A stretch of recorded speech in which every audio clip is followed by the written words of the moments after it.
As I mentioned in the last video, if we're running WordPress locally, the default emails that it sends out when you lose a password or a new member signs up or you get a comment or different things like that, these features will not work when we have WordPress installed locally on our computer.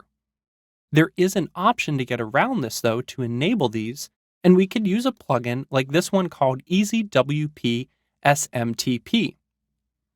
What this allows you to do is use the SMTP connection for something like a Gmail or Yahoo or another email service so that it could use their servers, for example, the Gmail or Yahoo servers, to send out the email instead of trying to send it through WordPress locally.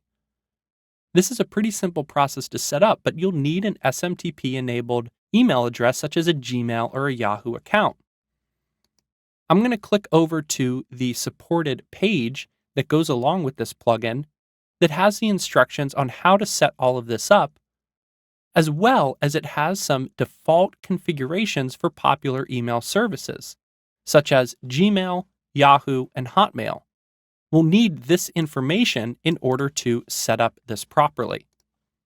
So let's come into our dashboard, which we can get to again by adding wp-admin to our site URL, and searching for a new plugin called Easy SMTP.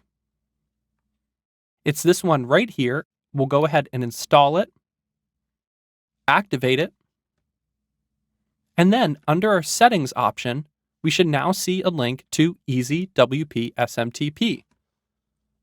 Now we'll need to enter in all of the information here in order to set this up. I'm going to start off with my email address, put in my name, and then for the SMTP host and this other information, I'm going to refer to this here, smtp.gmail.com, because I'm using a Google email address or a Google Apps email address here. The type of encryption is going to be SSL, and then the port is going to be 465. So I'll choose SSL, put in 465, and then we will need to authenticate this by entering in our email address, as well as the password that we use to log into the email. We'll go ahead and save this. And then at the bottom, we could see that we have an option to test this. So I'm just going to try sending an email to myself.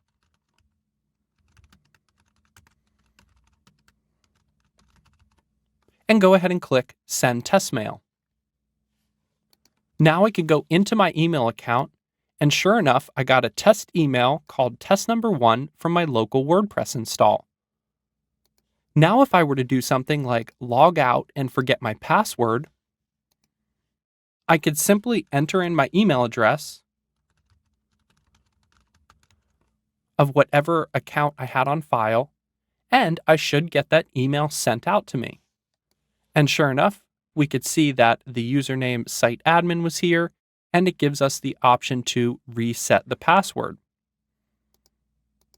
This step is going to be very helpful if you want to use some of the features in WordPress that involve email, or if you just want to have an all-around full experience of working with WordPress as you would have it on a live server somewhere.